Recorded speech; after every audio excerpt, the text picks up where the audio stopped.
아침 햇살이 비스듬히 비치는 복지센터 로비. 낡은 재킷을 걸친 노인이 조심스레 문을 열고 들어섭니다. 아무도 그를 신경 쓰지 않았죠. 오래된 가죽 봉투 하나를 품에 안고 그는 번호표 기계 앞에서 한참을 서 있었습니다. 어르신, 제가 도와드릴게요.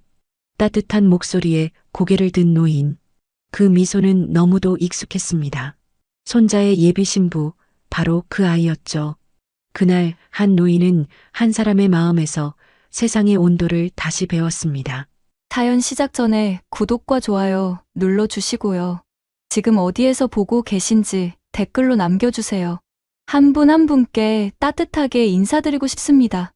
복지센터 유리문을 밀고 들어서는 순간 소독약 냄새가 코를 찔렀습니다. 대기실은 생각보다 붐볐어요. 제 또래 어르신들이 빼곡히 앉아 있었고 몇몇은 졸고 계셨죠. 접수 창구 앞엔 서류를 든 사람들이 줄을 서 있었습니다. 저는 한명수입니다. 78세. 한우재단 이사장이라는 직함을 달고 살지만 오늘만큼은 10년은 좋게 된 낡은 재킷을 입고 이곳에 왔습니다. 이유요? 손자 도윤이가 결혼하겠다고 데려온 여자를 보러 온 겁니다. 아니, 시험하러 왔다는 게 맞겠죠. 제 시선이 접수창구 옆 상담 테이블에 멈췄습니다. 한 젊은 여자가 할머니와 상담을 하고 있었어요. 도윤이가 보여준 사진 속 얼굴이 맞았습니다. 서하은, 31살. 이곳에서 사회복지사로 일하는 여자죠. 저 여자가 할머니 손을 잡아들이며 뭔가 설명하고 있었습니다. 표정이 참 따뜻해 보였어요. 하지만 저는 오래전에 깨달았습니다. 사람은 돈 앞에서 변한다는 걸요. 재단 이사장의 손자 며느리가 되려는 여자라면 진심인지 계산인지 확인해야 했습니다. 상담이 끝나고 할머니가 자리에서 일어났습니다. 저 여자도 함께 일어나 문 앞까지 배웅해 주더군요. 할머니가 몇 번이나 인사하자 환하게 웃으며 다음 주에 또 뵐게요라고 말했습니다. 저는 구석 의자에 앉아 가방에서 서류 봉투를 꺼냈습니다. 일부러 구겨진 봉투에 떨리는 손으로 쓴 것처럼 삐뚤빼뚤 작성해 놓은 서류들이었죠. 이제 본격적으로 시험을 시작할 차례였습니다. 봉투를 들고 접수 창구로 천천히 걸어갔어요. 일부러 발을 조금 절뚝거렸습니다. 창구 직원은 컴퓨터 화면만 보고 있었죠. 저기, 이 서류 좀. 짜증 섞인 표정으로 고개를 드는 직원. 번호표 뽑으셨어요? 그게 뭔지. 저기 기계 있잖아요. 가서 뽑고 기다리세요. 직원은 다시 화면으로 시선을 돌렸습니다. 저는 번호표 기계 앞에 섰어요. 요즘 기계들은 참 복잡하더군요. 버튼을 이리저리 눌러보는 척했습니다. 뒤에서 한숨 소리가 들렸어요. 돌아보니 20대로 보이는 남자가 팔짱을 끼고 노려보고 있었습니다. 빨리 하라는 무언의 압박이었죠. 아이고, 이게 어떡해. 중얼거리자 뒤에서 웅성거림이 시작됐습니다. 에휴, 답답해. 저런 사람들은 왜 혼자 와. 귓가에 날카롭게 박히는 말들. 낡은 옷 입고 느리게 움직이는 노인에게 세상은 이렇게 차갑습니다. 어르신, 따뜻한 목소리가 제 옆에서 들렸어요. 아까 그 여자였습니다. 언제 온 건지 미소를 지으며 저를 바라보고 있었죠. 제가 도와드릴게요. 그 아이가 제 손에서 봉투를 조심스럽게 받아들었습니다. 번호표를 뽑아주고는 제 팔을 살짝 받쳐주며 빈 의자로 안내했어요.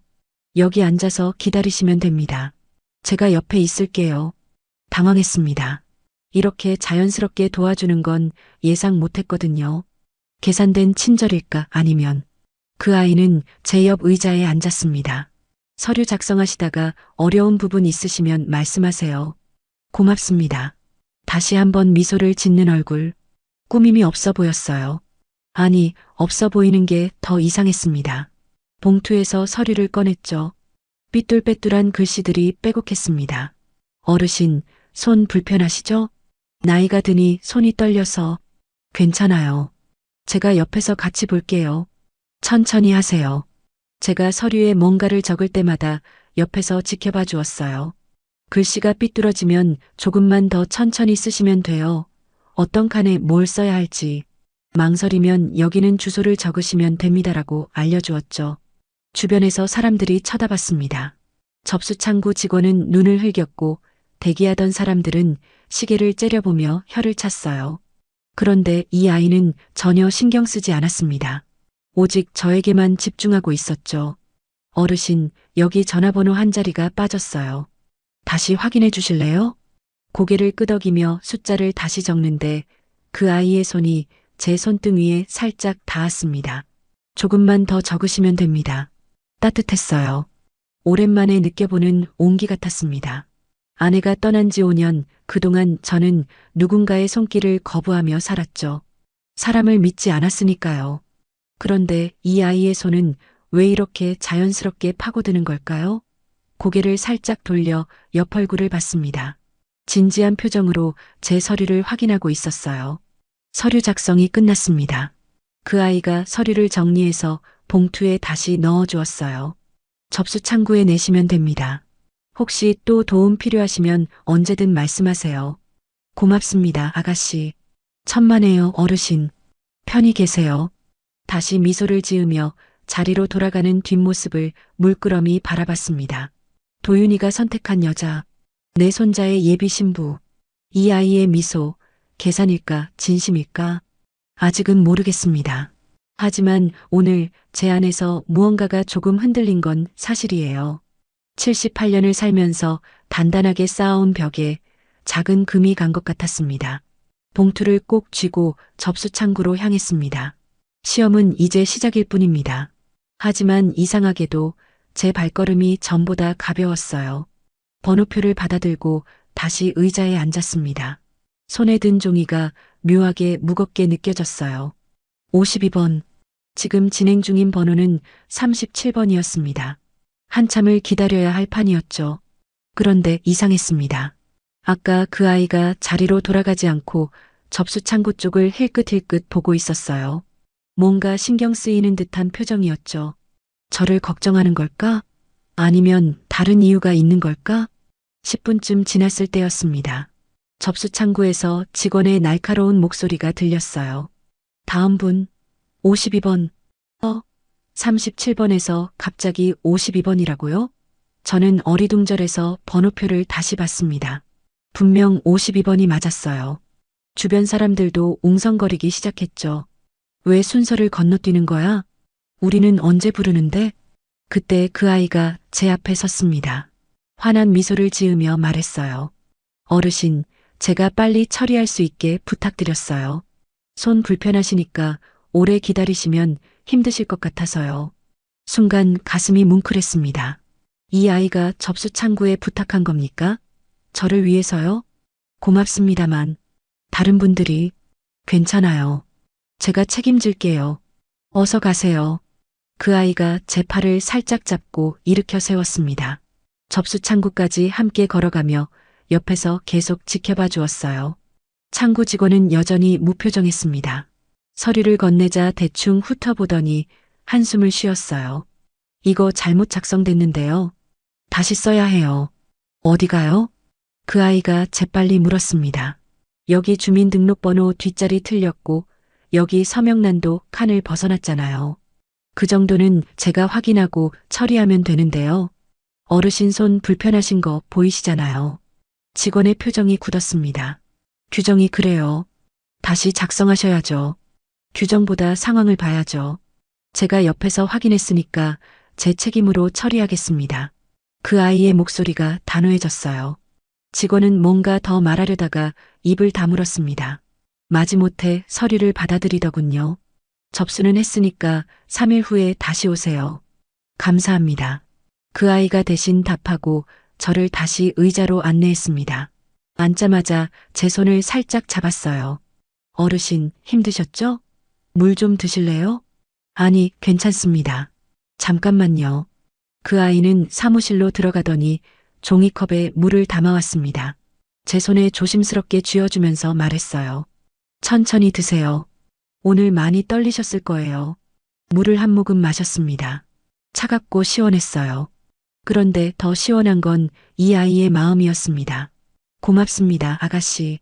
덕분에 당연한 일 했을 뿐이에요. 그 아이가 웃었습니다. 그런데 그 웃음 뒤로 피곤한 기색이 보였어요. 눈가에 그늘이 져 있었죠. 혹시 쟤 때문에 미움을 받는 건 아닐까? 주변을 둘러봤습니다.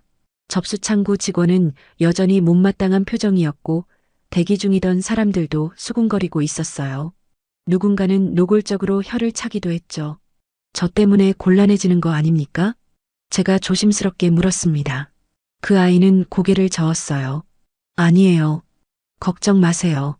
하지만 그 말이 진심인지는 모르겠더군요. 분명 뭔가 부담을 안게 된 것 같았으니까요. 그때 40대로 보이는 여자 직원이 다가왔습니다. 명찰에는 박지연이라고 적혀 있었어요. 하은 씨, 잠깐 얘기 좀. 네, 선배님. 두 사람이 복도 쪽으로 걸어갔습니다. 저는 귀를 기울였어요. 낮은 목소리지만 들렸습니다. 또 그러는 거야? 순서 바꿔달라고 부탁하고. 손 불편하신 분이셔서요. 그래도 규정은 지켜야지.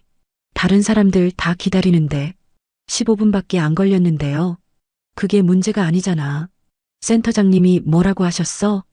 효율 생각하라고. 선배님, 사람이 먼저예요. 하은 씨, 그렇게 살면 여기서 오래 못 버텨. 박지연이라는 여자가 한숨을 쉬며 돌아갔습니다. 그 아이는 잠시 그 자리에 서 있다가 천천히 돌아왔어요. 얼굴에 미소는 있었지만 눈빛이 조금 흔들리고 있었습니다.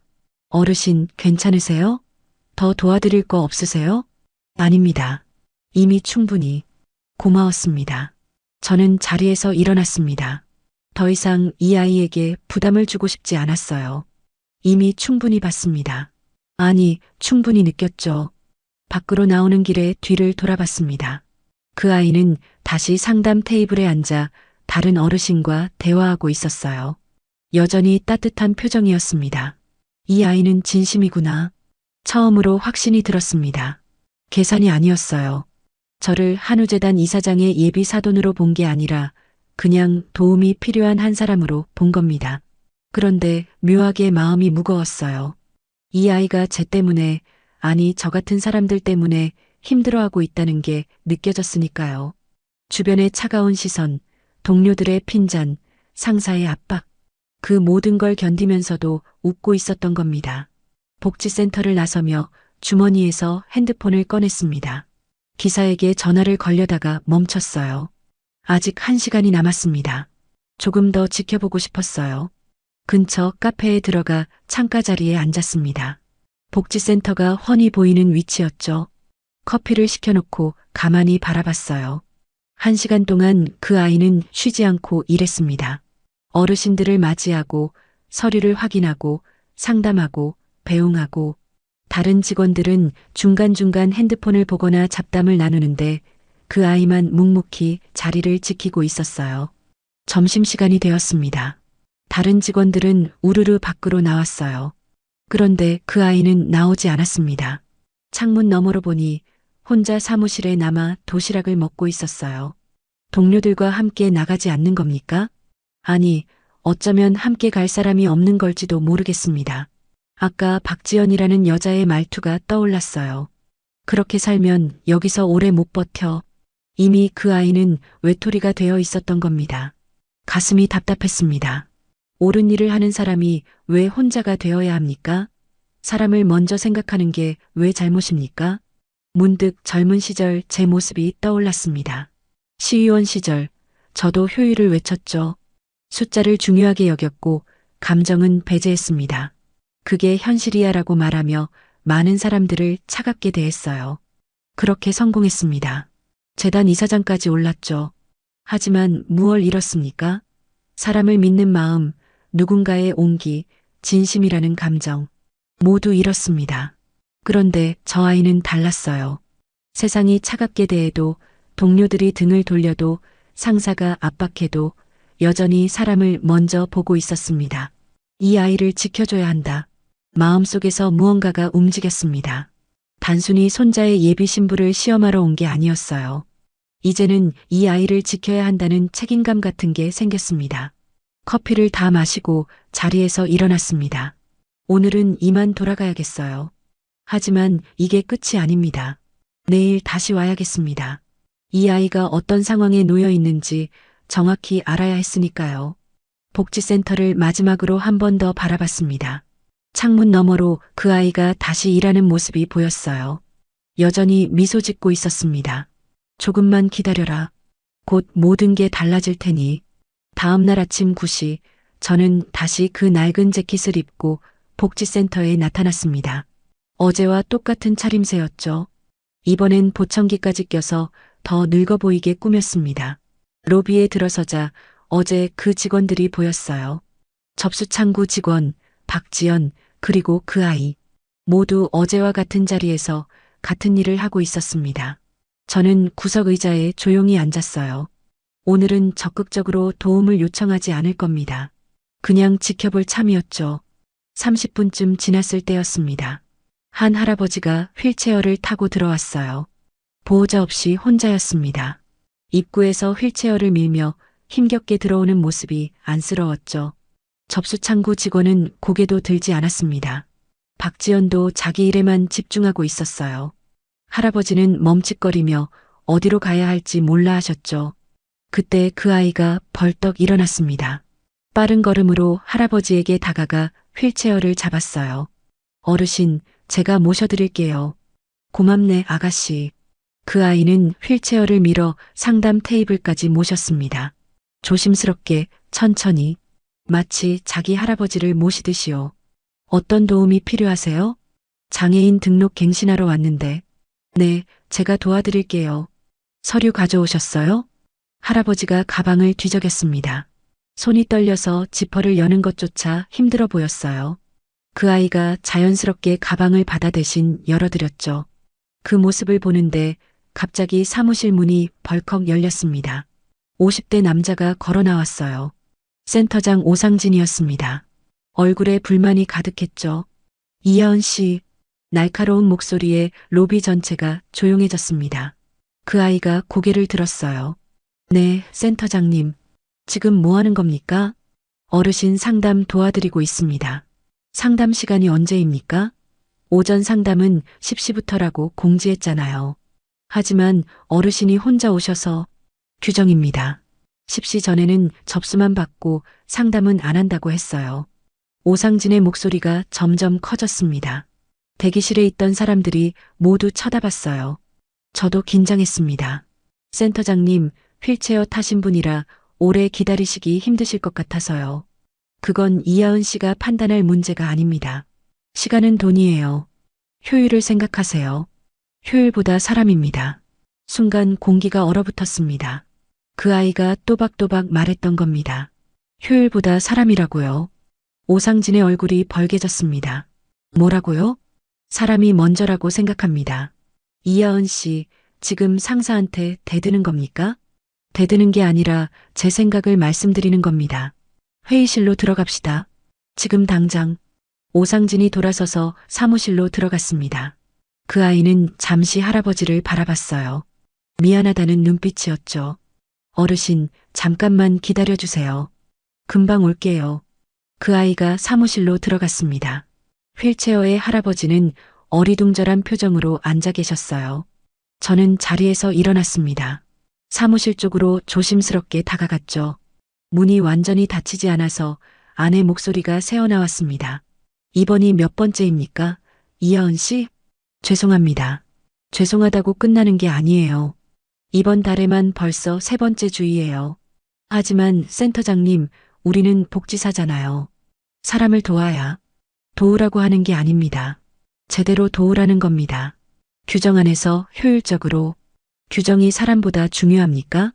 이하은 씨, 탁 하고 책상을 치는 소리가 들렸습니다. 당신 같은 식으로 일하면 센터 전체가 마비됩니다. 한 사람 봐주면 10사람이 똑같이 요구해요. 그럼 어떻게 됩니까? 그럼 10사람 다 도와드리면 되는 거 아닙니까? 말이 안 통하는군요.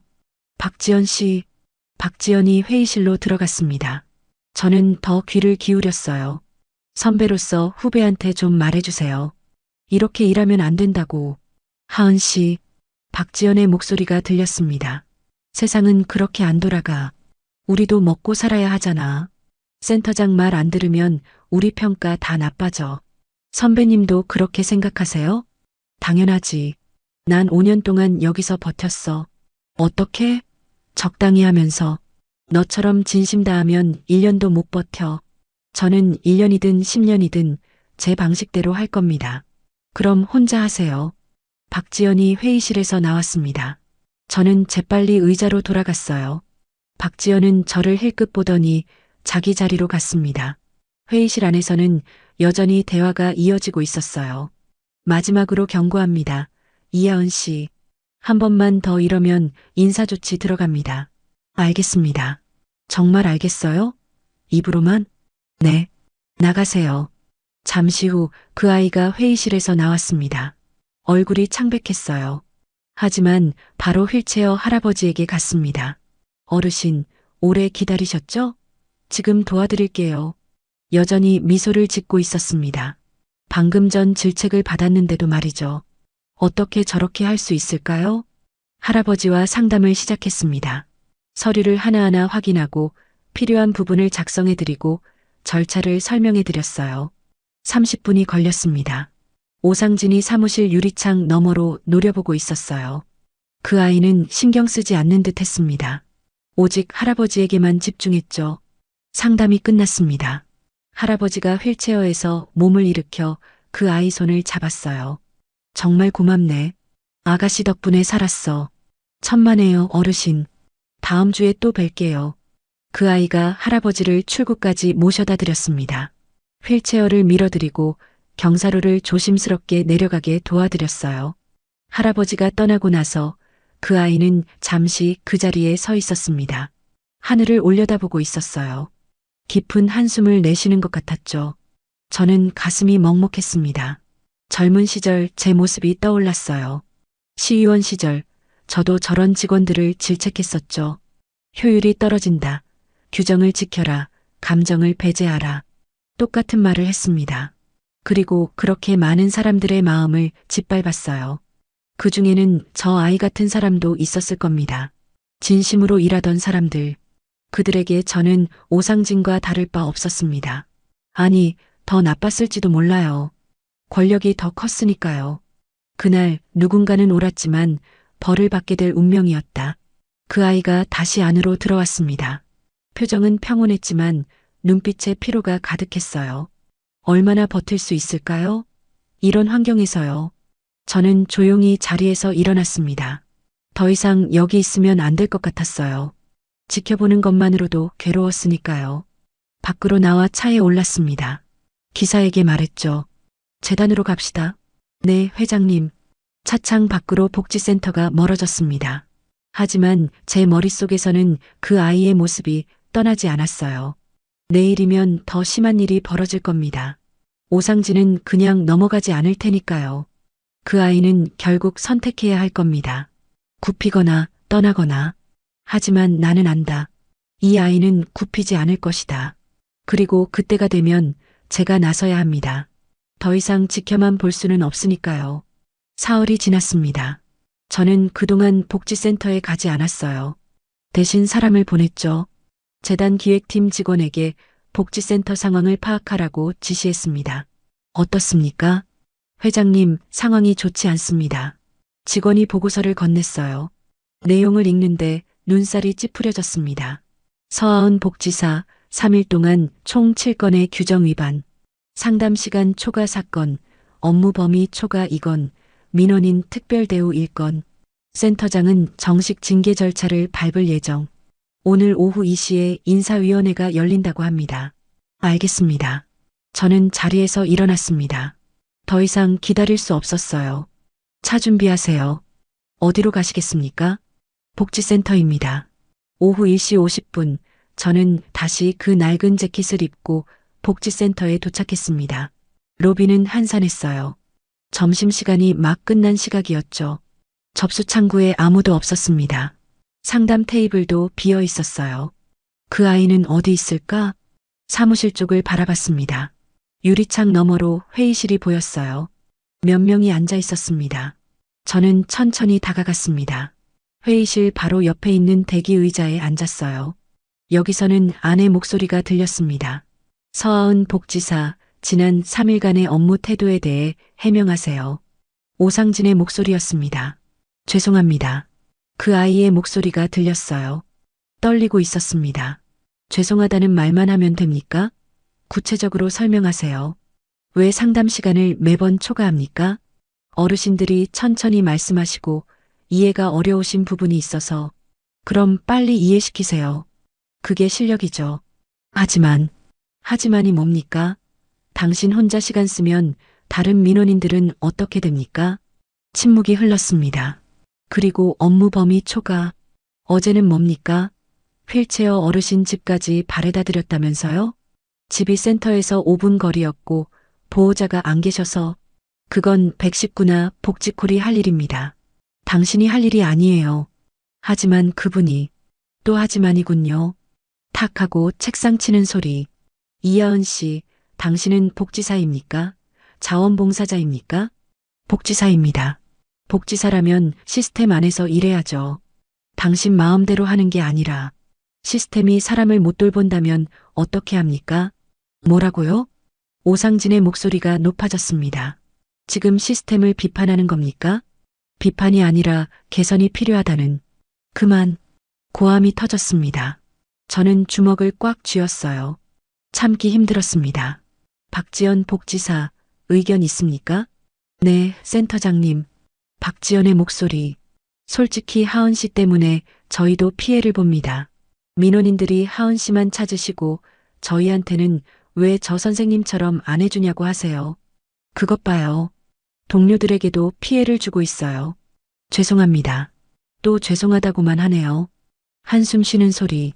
서하은 복지사, 선택하세요. 센터 방침대로 일하든지 아니면 여기를 떠나든지. 대답하세요.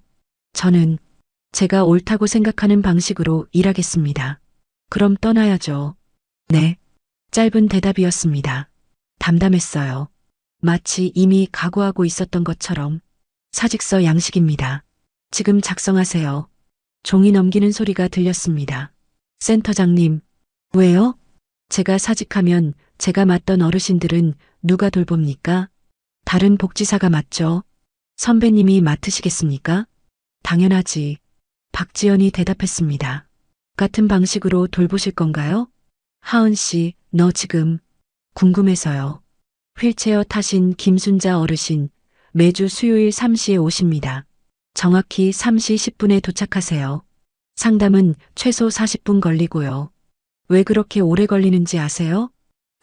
치매 초기 증상이 있으셔서 같은 말씀을 5번씩 하시거든요. 그런데 귀찮다고 대충 넘기면 다음 주에 똑같은 질문하러 또 오십니다. 그럼 시간이 더 걸리죠. 하은 씨, 지금 뭐 하는 거야? 그리고 매주 금요일 오시는 이영희 어르신, 혼자 사시는데 말벗이 없으셔서 상담 오시는 겁니다. 실제로 필요한 상담은 10분이면 끝나요. 나머지 30분은 그냥 이야기 들어드리는 거예요. 그러니까 비효율적이라는 거잖아. 오상진이 소리쳤습니다. 아닙니다. 그게 진짜 복지입니다. 이하은 씨, 저는 서류보다 사람을 먼저 봅니다. 그게 잘못이라면 기꺼이 이 자리를 떠나겠습니다. 펜으로 쓰는 소리가 들렸습니다. 사직서를 작성하는 소리였겠죠. 제 눈가가 뜨거워졌습니다. 이 아이는 끝까지 굽히지 않았어요. 자리를 지키는 것보다 신념을 지키는 걸 선택했습니다. 잠시 후 회의실 문이 열렸습니다. 그 아이가 나왔어요. 손에 서류 한 장을 들고 있었습니다. 사직서였죠. 저와 눈이 마주쳤습니다. 그 아이는 잠깐 놀란 표정을 지었어요. 제가 여기 있는 줄 몰랐겠죠. 어르신, 아가씨, 저는 자리에서 일어났습니다. 고생 많으셨습니다. 네, 진짜 복지가 뭔지 보여주셔서 고맙습니다. 그 아이의 눈에 눈물이 맺혔어요. 아마도 오랜만에 듣는 따뜻한 말이었을 겁니다. 어르신, 괜찮으세요? 뭐 도와드릴 거 됐습니다. 이미 충분히 도움받았으니까요. 저는 천천히 밖으로 걸어 나왔습니다. 그 아이는 그 자리에 서서 저를 바라봤어요. 복지센터를 나와 차에 올랐습니다. 재단으로. 네, 회장님. 차가 출발했습니다. 저는 뒤를 돌아봤어요.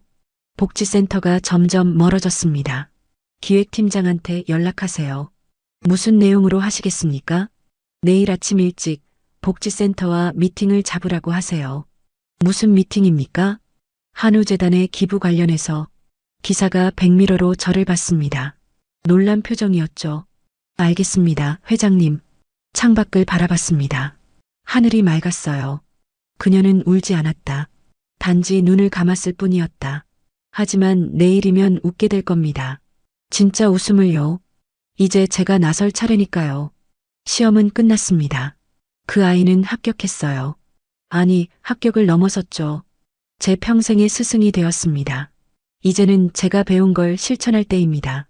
진심이 무엇인지, 사람이 먼저라는 게 무엇인지, 78년 만에 처음으로 저는 믿게 되었습니다. 사람을요.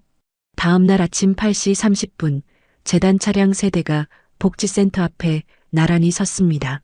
검은색 제네시스였죠. 번호판에는 한우재단 문구가 선명했습니다. 저는 두 번째 차에서 내렸어요. 이번엔 낡은 재킷이 아니었습니다.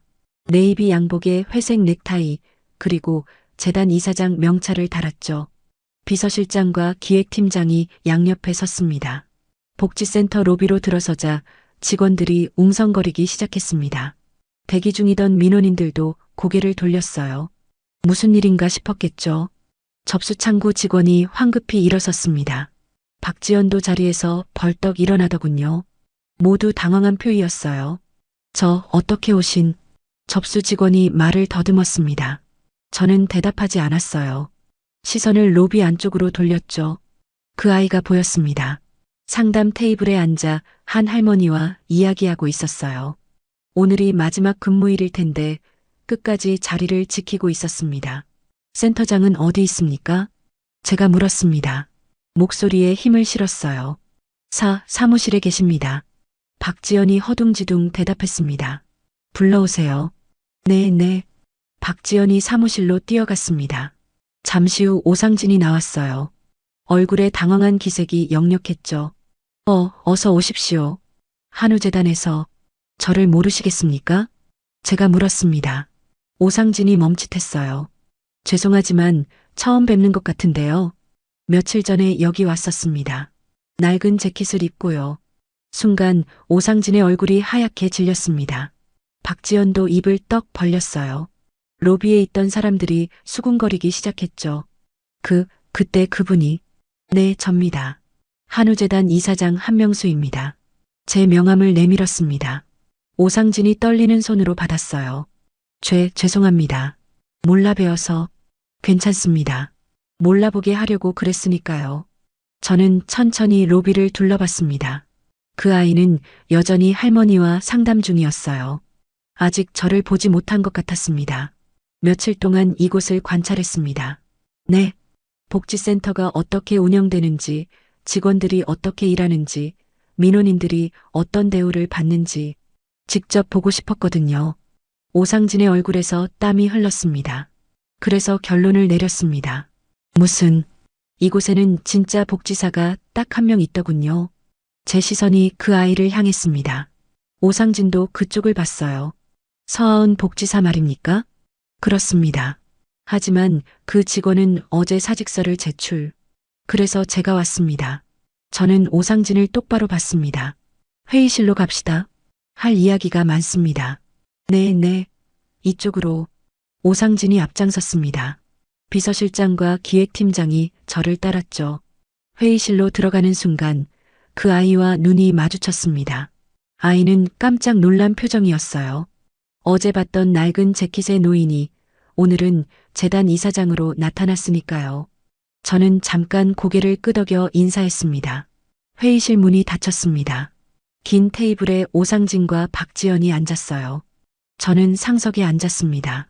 먼저 사과드리겠습니다. 오상진이 말했습니다.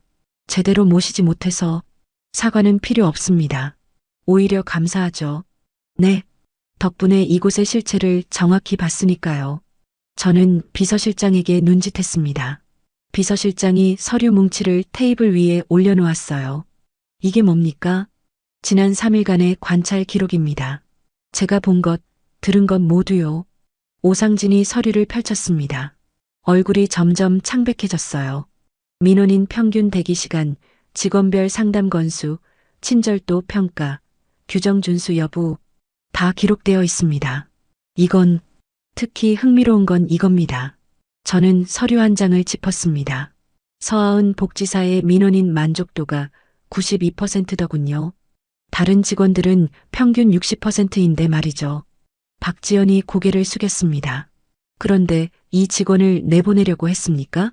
그게 아니라 규정이 사람보다 중요합니까? 제가 물었습니다. 어제 그 아이가 했던 질문 그대로였죠. 오상진이 입을 다물었습니다. 센터장님, 복지센터는 무엇을 하는 곳입니까? 사람들을 돕는. 그렇습니다. 사람을 돕는 곳이에요. 그런데 여기는 서류를 처리하는 곳처럼 운영되고 있더군요. 저는 천천히 말했습니다. 효율, 규정, 시스템 다 필요합니다. 하지만 그게 목적이 되면 안 되죠. 수단이어야 합니다. 죄송합니다. 사과는 나중에 하세요. 지금은 들으셔야 할 이야기가 있습니다. 저는 기획팀장을 봤습니다. 기획팀장이 새 서류를 꺼냈어요.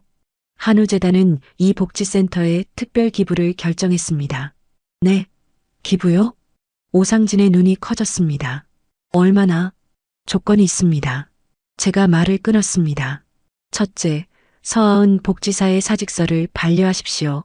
하지만, 둘째, 그 직원에게 센터 운영 자문 권한을 주십시오.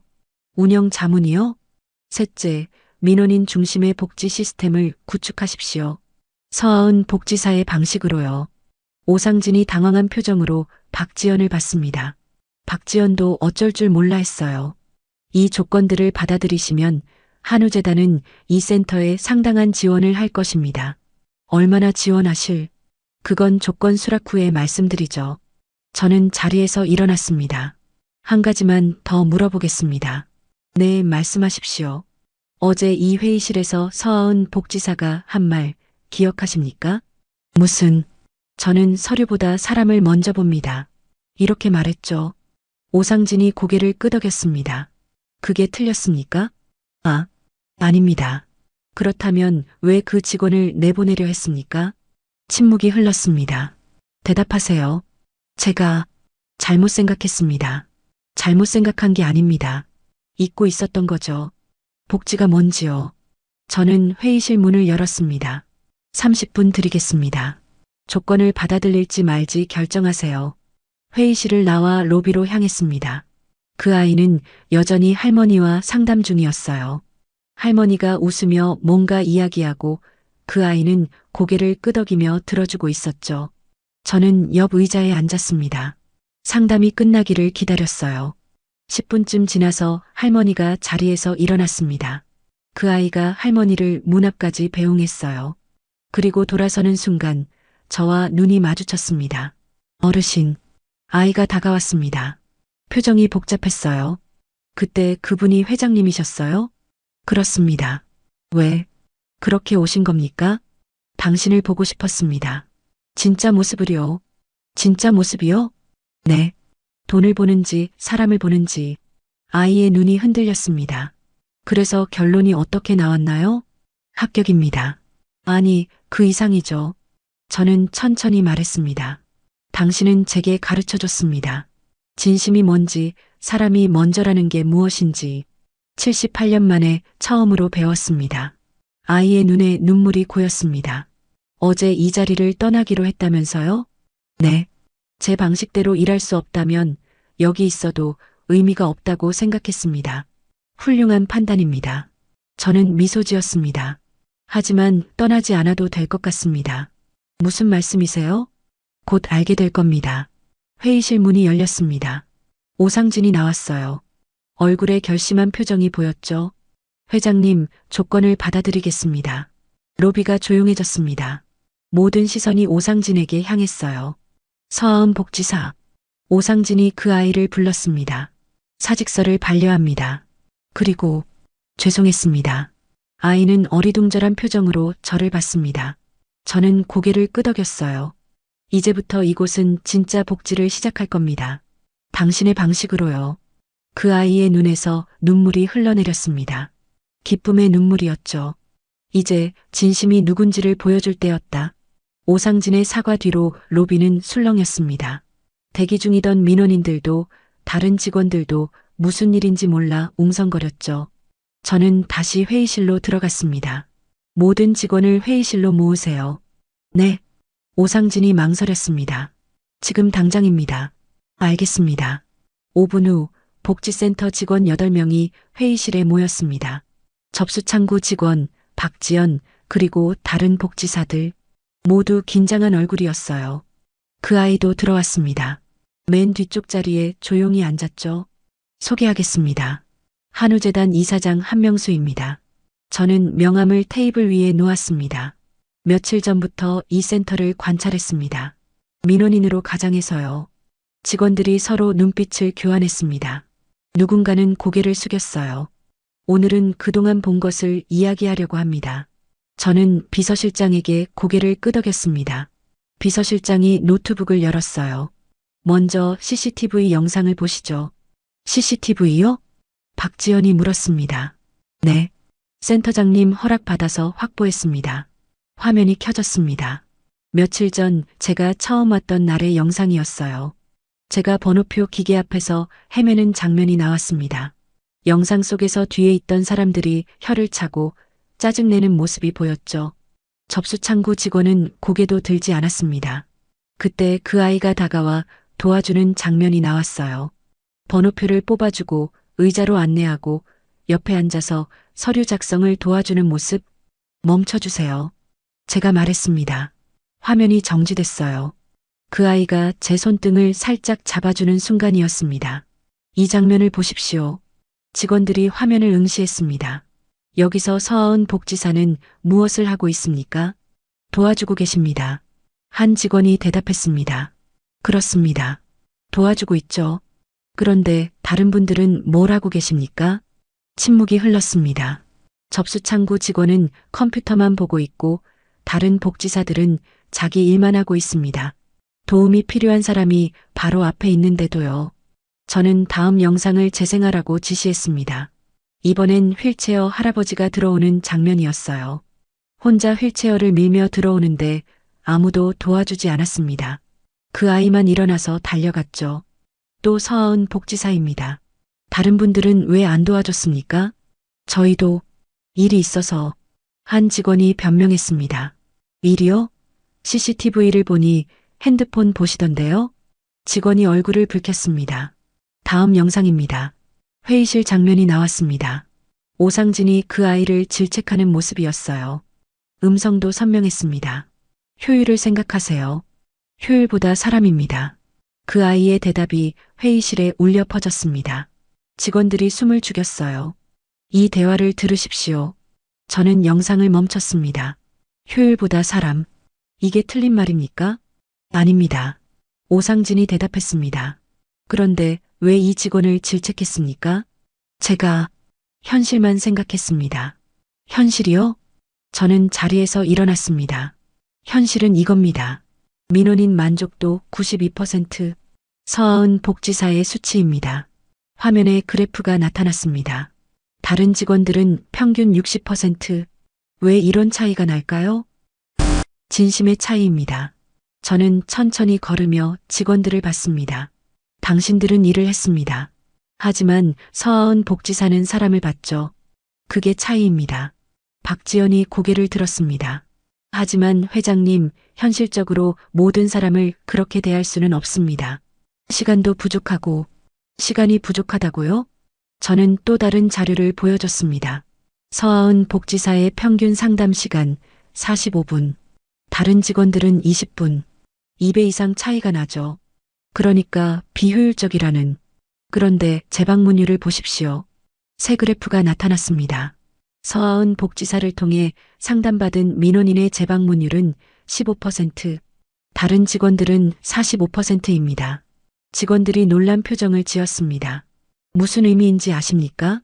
서하은 복지사는 한 번에 제대로 도와줘서 다시 오실 필요가 없게 만드는 겁니다. 다른 분들은 대충 해서 계속 오시게 만들고요. 결국 누가 더 효율적입니까? 박지연이 고개를 숙였습니다. 그리고 이건 더 심각합니다. 저는 민원 기록을 보여줬습니다. 지난 6개월간 이 센터에 접수된 불만 민원 47건. 그중 서하은 복지사에 대한 민원은 단 1건도 없습니다. 회의실이 조용해졌습니다.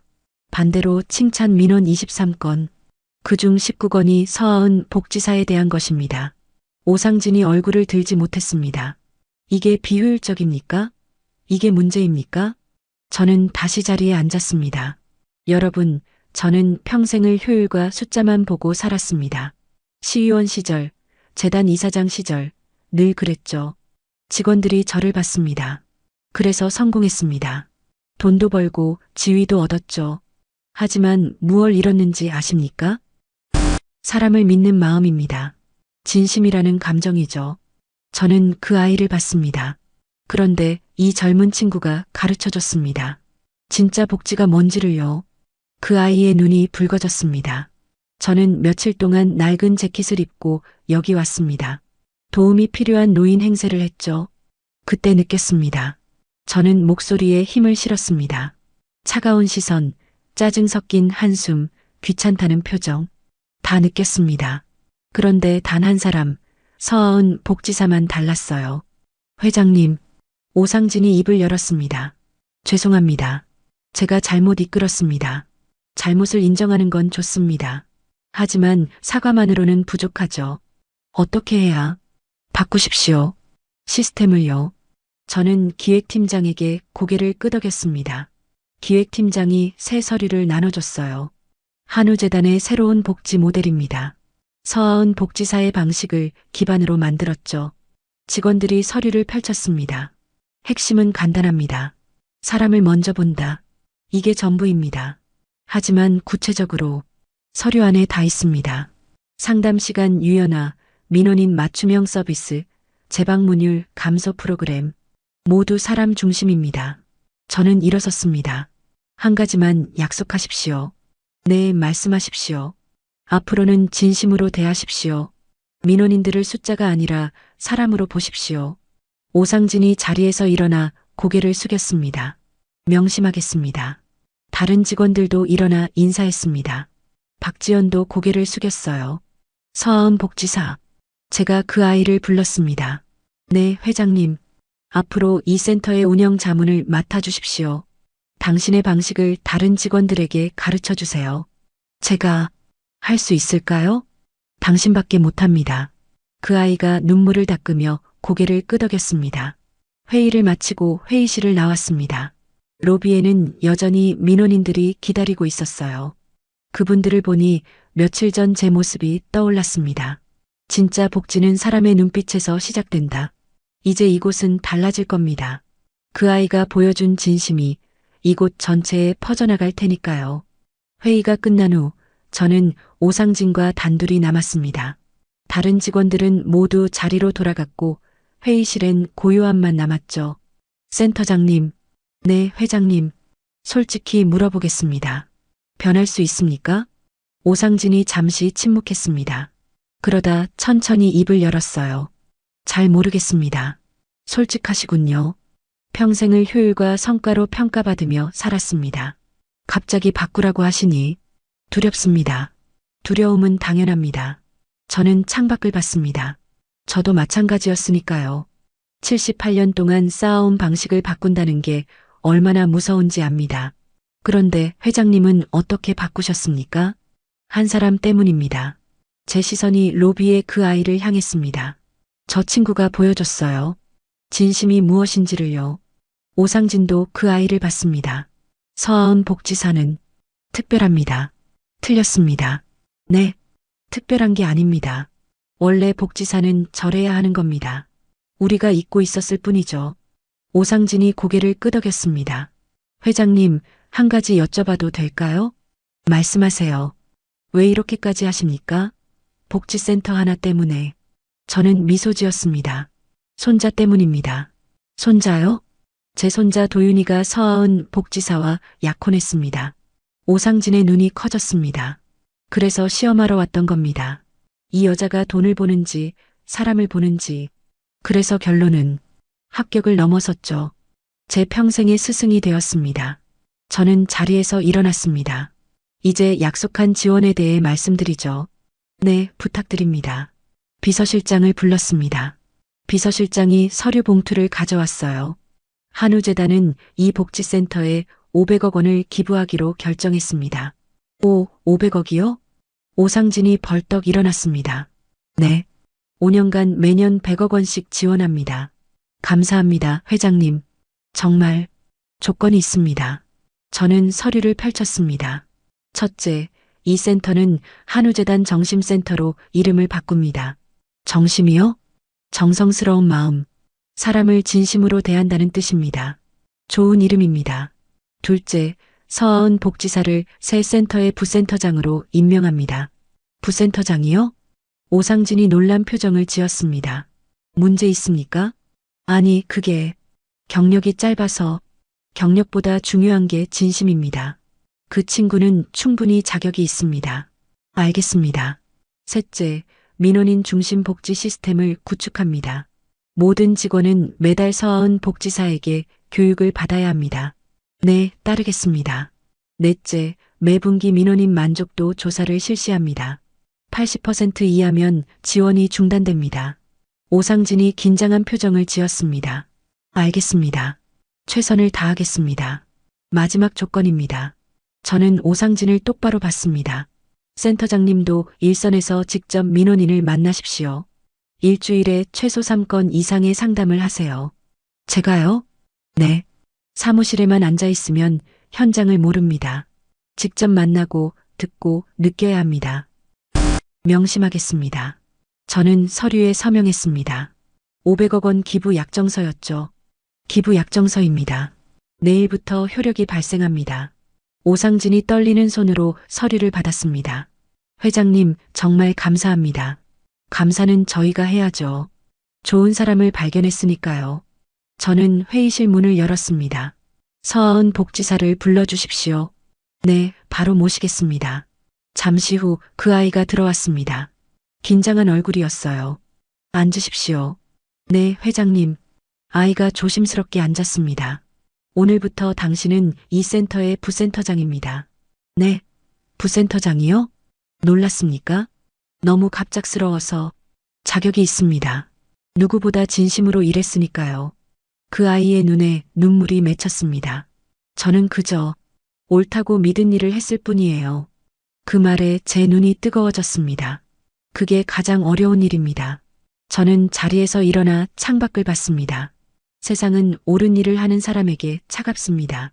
비효율적이라고, 순진하다고, 현실 모른다고 말하죠. 하지만 그게 틀렸습니다. 옳은 일을 하는 사람이 현실을 바꾸는 겁니다. 제가 그 아이를 봤습니다. 당신이 그랬어요. 저를 바꿨습니다. 제가요? 78년 동안 단단하게 쌓아온 벽이 무너졌습니다. 사람을 믿지 못하던 제가 당신 때문에 다시 믿게 됐어요. 그 아이가 눈물을 흘렸습니다. 회장님, 그래서 감사합니다. 제게 가르쳐줘서요. 저는 책상 위에 놓인 작은 상자를 건넸습니다. 이건 뭐죠? 열어보십시오. 아이가 상자를 열었어요. 안에는 금색 명찰이 들어 있었습니다.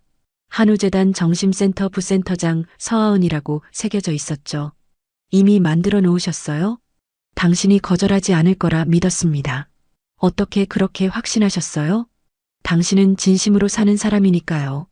사람들을 돕는 기회를 마다하지 않을 거라 생각했습니다. 그 아이가 명찰을 가슴에 대봤습니다. 무겁네요. 책임감이 느껴지는군요. 네. 잘할 수 있을까요? 당신은 이미 잘하고 있습니다. 그냥 지금처럼 하면 됩니다. 저는 다시 앉았습니다. 한 가지 부탁이 있습니다. 말씀하세요. 제 손자 도윤이를 잘 부탁합니다. 아이가 깜짝 놀란 표정을 지었습니다. 도윤 씨 할아버님이세요? 네. 그래서 시험하러 왔던 겁니다. 시험이요? 당신이 도윤이를 사랑하는지 아니면 재단을 보는지 확인하고 싶었죠. 그래서 결과는요? 당신은 저조차 몰랐습니다. 그냥 도움이 필요한 노인으로만 봤죠. 아이가 미소 지었습니다. 당연하잖아요. 어르신은 어르신이셨으니까요. 그겁니다. 그게 바로 당신의 진심이에요. 저는 일어서며 말했습니다. 이제부터 세상이 달라질 겁니다. 당신이 바꿀 거예요. 제가 그럴 수 있을까요? 이미 시작했습니다. 회의실을 나와 로비로 향했습니다. 직원들이 모두 저를 봤어요. 여러분, 내일부터 이곳은 한우재단 정심센터가 됩니다. 박수가 터져 나왔습니다. 그리고 서하은 복지사가 부센터장으로 임명됩니다. 더 큰 박수가 이어졌습니다. 박지연도 박수를 쳤어요. 이제부터 이곳은 진짜 복지를 시작합니다. 사람을 먼저 보는 복지를요. 저는 출구를 향해 걸었습니다. 그 아이가 따라왔어요. 회장님, 정말 감사합니다. 감사는 제가 해야죠. 저는 마지막으로 그 아이의 손을 잡았습니다. 진심의 시간은 계속됩니다. 당신이 보여준 그 진심이요. 차에 올랐습니다. 창밖으로 복지센터가 보였어요. 그 아이가 손을 흔들고 있었습니다. 시험은 끝났지만 진심의 시간은 계속되고 있었다. 3개월이 지났습니다. 오늘은 한우재단 정심센터 개소식 날이었어요. 복지센터는 완전히 새 단장했습니다. 낡은 의자는 편한 소파로, 차가운 형광등은 따뜻한 조명으로 바뀌었죠. 저는 손자 도윤이와 함께 센터에 도착했습니다. 할아버지, 정말 500억을 기부하신 겁니까? 도윤이가 물었습니다. 그래, 아까운가? 아니요. 그런데 왜 하은이한테는 말 안 하셨어요? 놀라게 해주고 싶었다. 하은이가 정말 좋아할 것 같아요. 도윤이의 얼굴에 미소가 번졌습니다. 손자가 행복해하니 저도 기분이 좋았어요.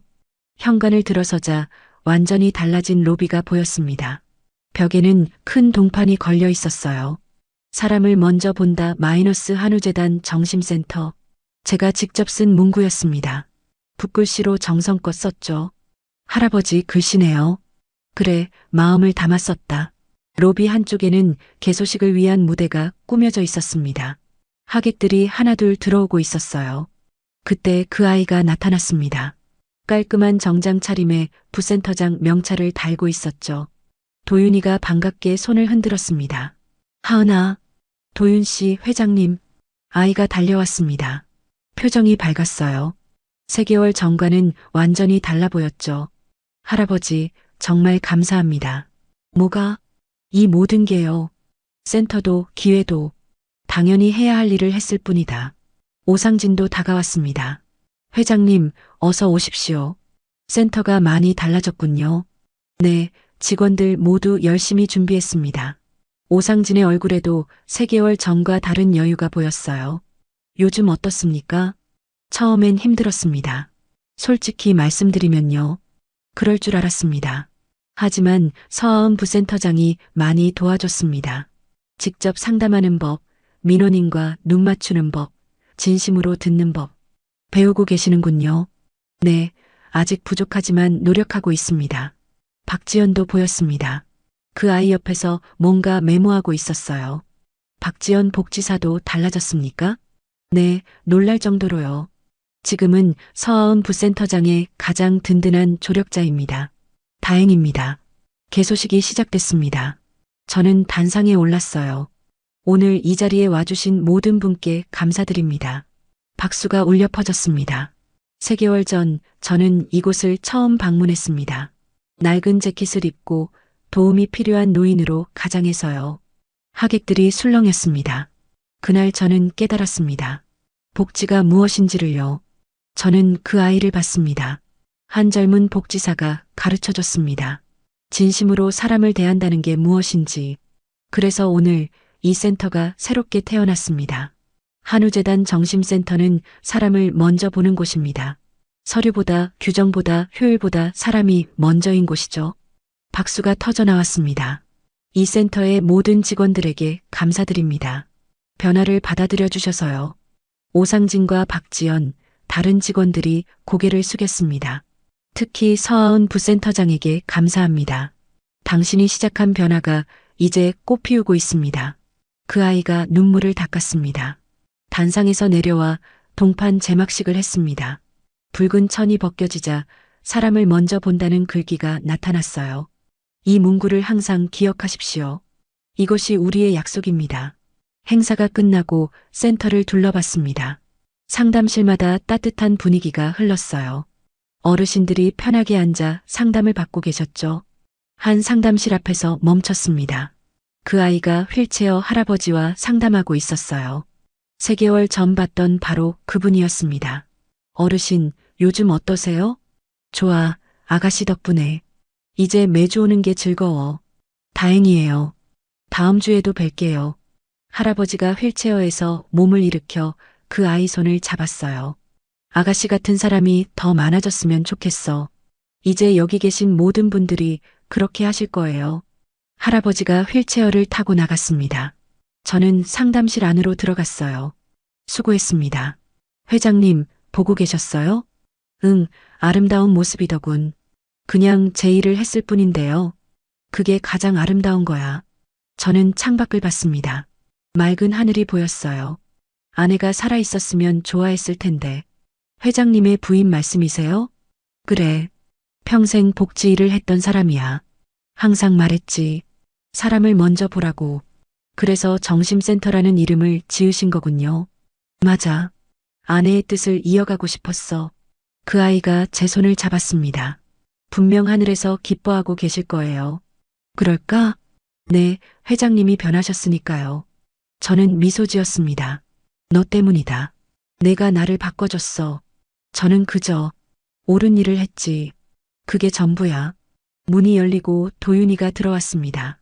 할아버지, 하은아, 사진 찍어요. 사진? 네, 기념으로요. 우리 셋은 동판 앞에 섰습니다. 사람을 먼저 본다는 글귀를 배경으로요.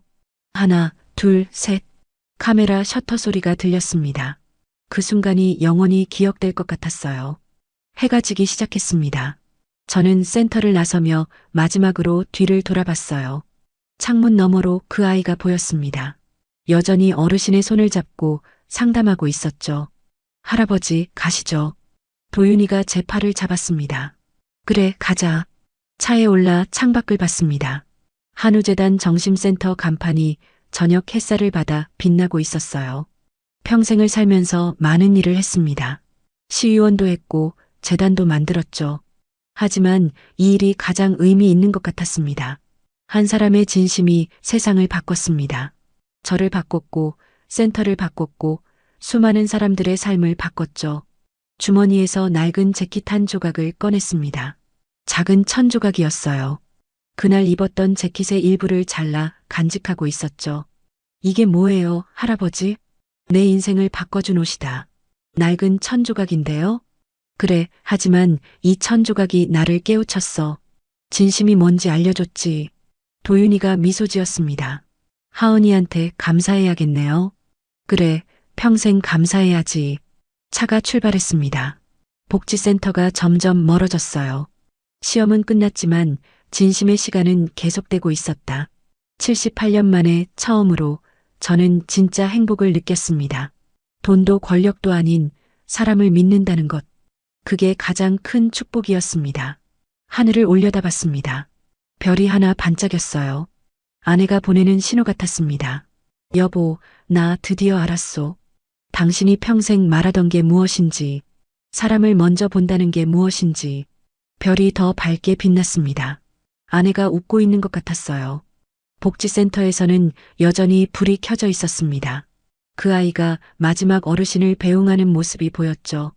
진심의 시간은 끝나지 않을 겁니다. 오늘도 내일도 계속될 거예요. 그 아이가 그리고 이제는 모든 직원들이 사람을 먼저 보고 있으니까요. 이것이 제가 남기는 마지막 유산입니다.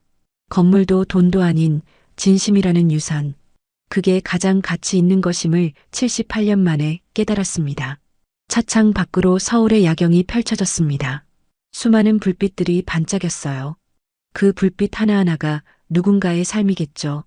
그들 모두가 진심으로 대우받는 세상. 그게 제 꿈입니다. 그리고 그 꿈은 이미 시작되었습니다. 한우재단 정심센터에서요.